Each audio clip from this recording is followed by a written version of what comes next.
The following is a presentation of the Championship Racing Network. CrossedFlags, a racing podcast. It's your midweek fix for racing news and information. Brought to you by the Championship Racing Network. Now let's head trackside to join your hosts, Steve West and Matt Nicholson. Well, good afternoon or good morning or good evening or wherever it is, wherever you are. It's afternoon where we are as we record this on Tuesday.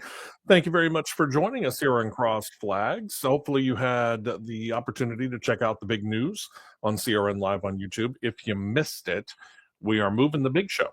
We have one more show on our longtime big show hosts, which is 95.1 The Mountain. We're going to be doing our last show with them this coming weekend, Saturday. And then we'll take a week off, where Matt and I are going to be out at Barber Motorsports Park, and then we're going to start on our new home, which is Talk 99.5 in Birmingham, Alabama. So the countdown is on to April the 4th. So we want to thank everybody at 95.1 The Mountain and everybody at Talk 99.5. We're looking forward to saying a big thank you to our old hosts, soon-to-be old hosts, and a big thank you to our new hosts as well. Speaking of thank yous, big thank you to producer John working in the background right now for us here this afternoon and all the work that producer Molly does. I'm Steve West, that's Matt Nicholson, and we really only have one major topic to talk about this week. We mentioned on the big show on Saturday that it seemed likely that Formula One was going to cancel 2 upcoming races. So schedule here begins in Australia. They ran that. They ran in China. They'll run not this weekend, but next weekend. The same weekend will be at Barber Motorsports Park. They're going to run the Japanese Grand Prix.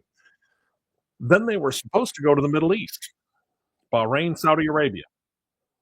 Turns out that's a no-go. They said that officially on Saturday after we got done doing the big show. So we told you we were going to wait for the official word. There's your official word. So what this does is it brings up an interesting little quirk in the standing, or in the schedule, I should say, in that we're going to get that regular August break that Formula One always does. Now we're going to get an April break. Now, Europe is kind of an odd situation in that August is vacation month in a lot of ways. So a lot of people take a whole lot of time off during that month. So while some people are working, not as much gets done. April's not that way.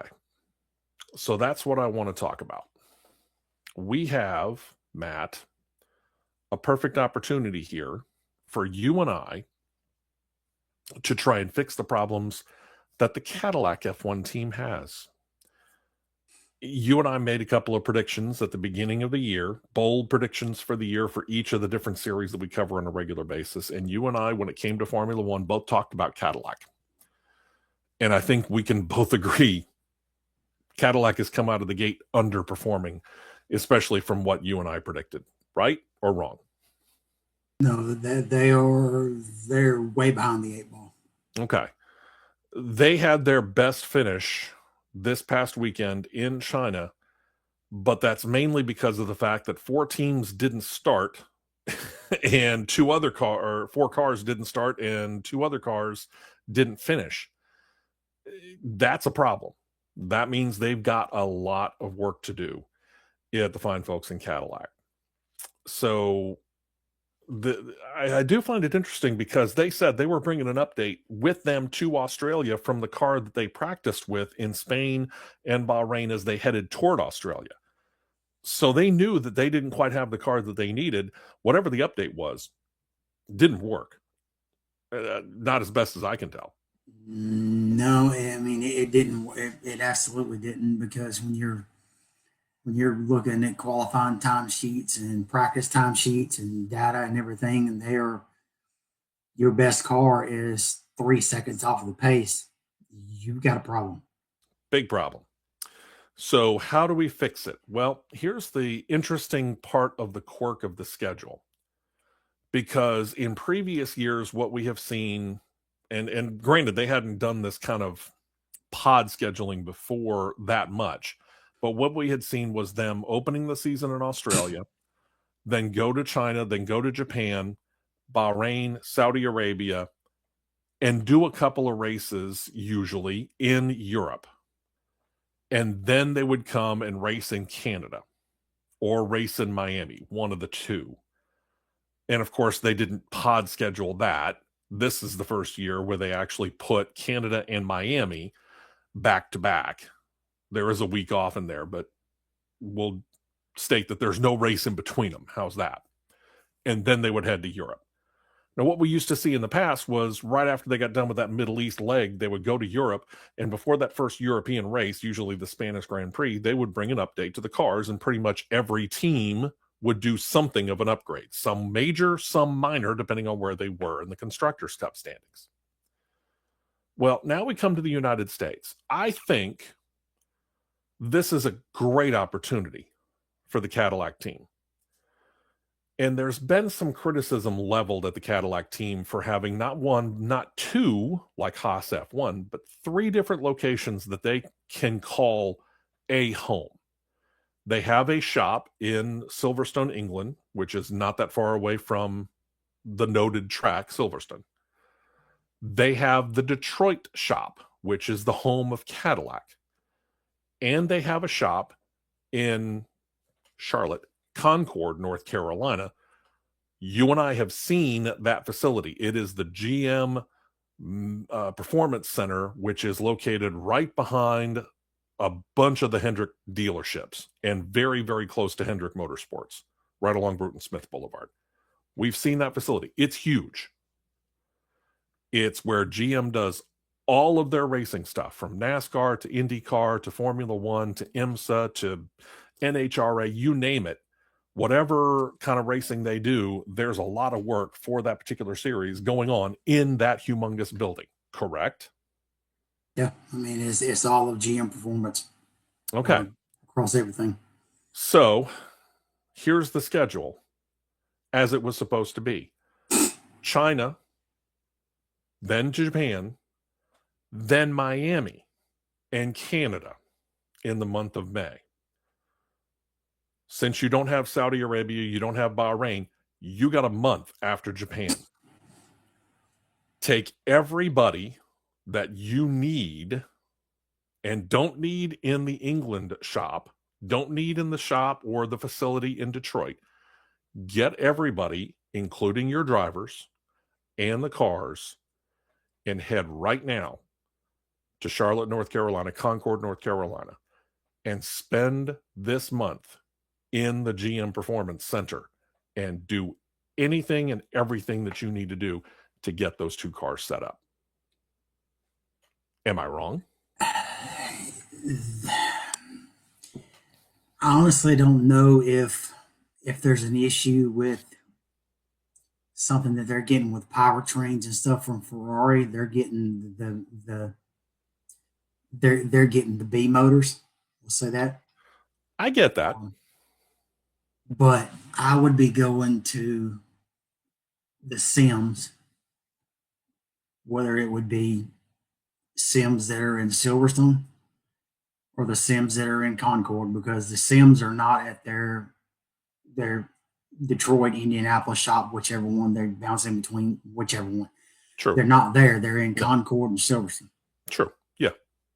I would send one driver to Concord and we'll leave one driver in Silverstone. Okay. And run which I would load the track up, load Miami up after getting through with Japan, and run as many laps as I could stand running around Miami. Sure. And do everything as close as you can to sim to translate over to real life and get something dialed in, because right now you're not in left field. You're past the left field foul pole. I agree. The reason I say is take everybody and load them up and head them to Concord is because I think that facility is big enough to be able to handle both of the cars, both of the Cadillac drivers, both of them veterans, Sergio, and Valtteri. And the other part of it is the fact that, and you and I know this, it wouldn't be that hard to load them up, borrow a hauler from a NASCAR team, Hendrick or whoever it is that's big enough, borrow a hauler or two, and you can transport those cars down to Miami while you fly the rest of the organization down there and get ready for the Grand Prix. Spend as long as you need right there in Charlotte, in Concord, working this up. We were just there earlier this year. We know how many hotel rooms there are there. Rent out a hotel. GM's got the money to do that. Give them all a place to stay.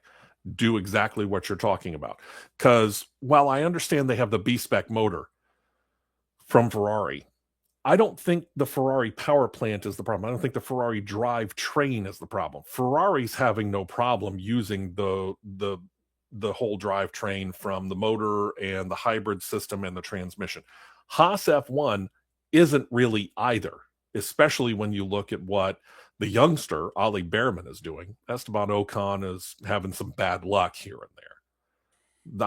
I can give it to that. So if both Ferrari and Haas F1 are having that much relative success with that powertrain, I honestly don't think it's the powertrain. So you put that parameter into your sim and you figure out whether it's your suspension or whether it's your aero or what it is, because to me, it's something else other than that drivetrain. It's more than likely, but because everybody is basically on a similar landscape with a new car from an aero standpoint. There's some that are different, but overall it's something from a similar landscape. Mm-hmm. Very, very high odds it's going to be within the suspension and the drive components, as in steering, bump stop, something like it would be like the bump stops that are on Cup and O'Reilly Auto Parts cars, trucks, suspension components like that. Because if you've got if you've got the suspension that is too soft and it's getting too much drag, that'll slow one down too. Sure. Yeah. So it's you gotta do something. You gotta do something sim related, or even get a car and go put live laps on Silverstone. There you go. Something. Because if with all the issues that they're having and dealing with, if you got a couple of Aston Martins that are outrunning you and all the known problems they've got, you've got an even bigger problem. Yeah, I mean, these guys are, speaking of Aston Martin, they're retiring their cars early and Fernando Alonso admitted that whatever vibration they've got that is coming through the steering wheel was so bad that the veteran who has logged God only knows how many miles behind the wheel of an F1 car in his career, Fernando Alonso, said, I got to get out. My hands, my arms, my shoulders, my body can't take that coming through me. But while they're on the track, while they're racing, and while those two drivers can stand it, for the most part, they have been able to outperform what Cadillac has done. That is a problem. Yeah, that's a big problem. You got to fix that. So, unless I missed my guess, and I was just looking it up, I'm going to look this up again because I want to double check and make sure of the schedule after Japan. But when you start and you look at the schedule here we go. So called off. Miami, May 1st through the 3rd, and then Canada, which will be Memorial Day weekend. I don't know why they're taking 2 weekends off in between. That doesn't make a whole lot of sense. But either way, what I would do is, again, not this weekend. They're kind of traveling from China to Japan. After you get done in Japan, send everybody to their respective homes, wherever they happen to live. Tell them you got a week. And then once you've spent that week to the day from the race in Japan, so from Sunday to Sunday, that Sunday, 1 week after Japan, I need everybody in Concord, North Carolina. Let's get there. Let's all meet up. Let's all make sure that we get there. And the rest of that entire month of April, you're doing nothing but working on those cars, because this is your livelihood. This is what we heard, an estimate of somewhere around $1 billion before they even set a tire on the track in competition that Cadillac, General Motors, has put into this team to make sure that it gets out there and starts to run in competition. You're expecting more results. If you're putting $1 billion out there, you're expecting more results than what you're getting right here. I mean, yeah. I mean, if I'm Jim Campbell, I'm taking everything I've got and getting this program going, because you should not be getting outran handily by Aston Martin with the problems that Aston Martin's having. No, not at all. And the major fact is you and I weren't expecting this either. I'll tell you right now, I'm fairly impressed by what Haas is doing. I'm really impressed by what Ollie Behrman's doing, because he is your major points getter here in just 2 races. But to equal the second best finish that Haas F1 has ever had, and I said in my prediction that Cadillac was going to outperform their American counterpart. They still have the chance to do that, but right now they don't seem anywhere near where Haas F1 is, much less Ferrari, which is providing them with the powertrains that they've got, which we just established. So this has got to change if that prediction is set to come true. Understand something. I'm thrilled for Haas F1. I think it's great for them. I'm happy for them. I love the fact that they're starting to see consistency out of Ollie Behrman, and that this car seems to be a really good car for them that they have come out with. But Cadillac's got work to do. Yep, it's just the good old fashioned freshman growing pains that they're going through, and they're going to have quite a few more. Oh, I'm sure. The growing pains are meant to be came out of. Yeah. And the other side of it is, why aren't we talking about the 2 drivers? I honestly don't think it's the 2 drivers. And I get it. Everybody's going through this new rules package that we're talking about. It's got Max Verstappen pulling his hair out, and you and I have already dealt with that. We dealt with that on the Big Show this weekend. Everybody's under the same rules. Okay? These new rules come into effect this year for the engine, which does put a heck of a lot more emphasis on the hybrid powertrain, the battery part of it, than what we have seen in the past. But Max Verstappen doesn't have any more or less of an excuse as Valtteri Bottas or Sergio Perez or Ollie Behrman or Lando Norris, or pick a driver. All 22 drivers are running under the same rules this year for the first time ever. So we can't blame the rules. We can't credit the rules for somebody doing better than somebody else. What we can say is this: Mercedes and Ferrari, specifically Scuderia Ferrari, those 4 drivers have adapted to the rules better than any of the other 18 drivers have. But Ollie Behrman looks good. The Red Bull cars, the Racing Bull cars look okay, despite the complaints. McLaren's got work to do, but that's another story entirely. I think they'll figure it out, and they'll start to climb back up through the standings. But you have, if you're going back to the main topic of this podcast, if you are Cadillac, if you're the Cadillac F1 team and TWG and everybody else that's involved in this, you know that these drivers have a winning pedigree, because both Sergio Checo, his nickname, and Valtteri have both won at the Formula One level. They know how to do it. They're good, solid, veteran drivers who know how to win in Formula One. They're not the problem. And if they're not the problem, and the drivetrain from Ferrari is not the problem, it's got to be something else in the car.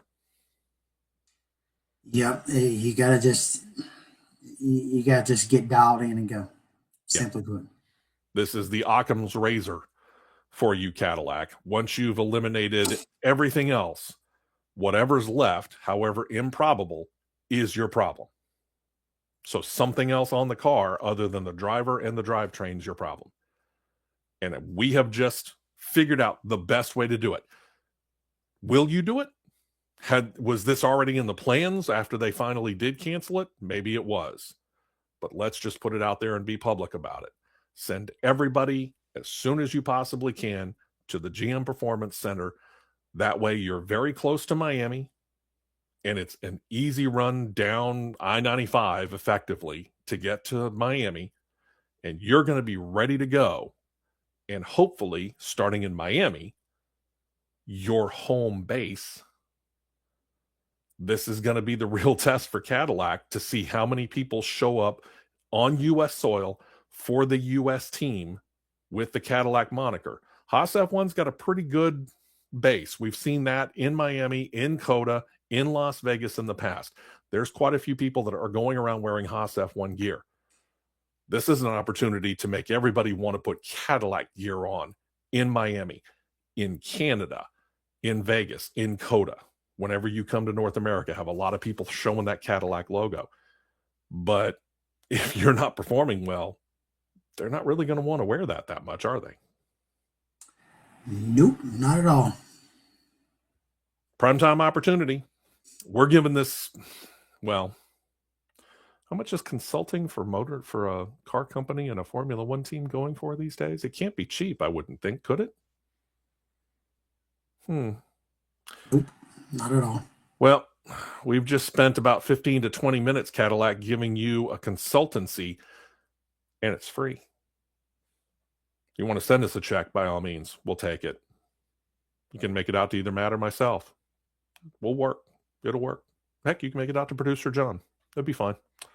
We'll take the consultancy fee. But right now, that's our quote-unquote nickel's worth of free advice to the Cadillac Formula One team. Get your butts to Concord. Figure it out. This weekend, Formula One's off. They'll head to Japan after that. We've got Darlington coming up this weekend for the fine folks over at NASCAR. And it's volunteer throwback. NASCAR's not doing a throwback weekend. I want to touch on this real quick because you and I have seen a couple of teams that have said, okay, yeah, we're going to participate in the throwback thing. And there's a couple of pretty good ones. You showed me a truck not that long ago that throws back to Darrell Waltrip and the Western Auto look. And we already talked about this and the fact that Roush Fenway Keselowski is going to have that Greg Biffle font on the numbers that they kind of showed off at Daytona. I don't have a problem with the fact that they're leaving it up to the teams to let them decide whether or not they want to do a throwback. And if they don't. Yeah, I mean, it's that for the last few years, that's what it's really came down to anyway, because there's been more and more kind of weed their way out of doing them. Mm-hmm. There's not been as many, but the ones that I've seen so far for this year, I mean, have not been terrible. Yeah. I mean, they've not been terrible. I mean, I fully expected Dodge to, come out guns blazing with throwback schemes on their trucks, of the truck schemes of yesteryear. I fully expected that. They still might. No, that 4 or 5 of them are. Oh, okay. I haven't seen the pictures of it. So yeah, 4 or 5 of them are. The only one that is not running one is Justin Haley. Oh, okay. But if I've got to say there's a leader in the clubhouse of throwback schemes, there's a 1A and a 1B. And either one of them it's in no particular order. It's a 1A and 1B because both of them I'll call it a virtual tie. Okay. Which every year consistently it seems Alpha Prime and O'Reilly, they always nail throwbacks regardless. They do. Agreed. Brendan Poole's got throwback of Greg Biffle's 2003 Southern 500 scheme that won the race. Very nice. The National Guard subway scheme. Very nice. They executed that really well. And then I'm because of something that surfaced on social media today about this said driver that drives this said vehicle. I'm going to leave him nameless. But the number 10 Dodge that is they're running they got a throwback of Bob Keselowski's Mopar scheme. Very nice. It's very, very good. We'll endeavor to show you some of these. We'll kind of throw back ourselves because the truck race is on Friday night. Saturday morning, we'll show you some of the trucks that were up there that we really like. Show you a couple of the O'Reilly Auto Parts Series cars and any of the Cup cars that are out there that really catch our eye. We're not going to grade them or anything. We're just going to kind of show them off and talk about it. But yeah, I think it's the right move. Let's give the throwback weekend officially a little bit of a rest. Again, if the teams want to do it, great. And let's wait until we get another next big anniversary, maybe the 80th, the 85th year of NASCAR. You know, we just got past year number 75, so that gives it a couple of years, takes a little bit of a rest, and then bring it back for special occasions. But again, leave it up to the teams otherwise. If you want to throw back, great. If you don't worry about it. I think it's a good move. Yep. All right. So that's really what we wanted to deal with on this particular week. I think the biggest thing right here is get Cadillac straightened out, because the Chevrolets are doing well in NASCAR, all three top series. They're doing pretty good in the NHRA, although we just got the season underway. NHRA is not really that much of a problem, and they have proven to be more than competitive in IndyCar and IMSA and so on. It is that situation in Formula One. They are behind the 8 ball, and they've got to fix that situation. So that's our 5 cents for this particular show. We'll be back this Saturday. Big show, 9 a.m. Eastern, 8 a.m. Central Time. Hope you join us then for our final show on our current radio host, 95.1 The Mountain. And we will talk to you then. Thank you to producer John and producer Molly, and to Matt Nicholson. I'm Steve West. We appreciate you checking out CrossFlags. Subscribe down below, please. Okay?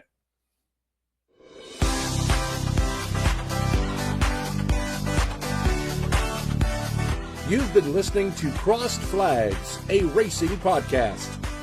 For more content like this, subscribe to CRN Live on YouTube, and you'll be set to catch the 2-hour live show every Saturday morning at 9 Eastern, 8 Central.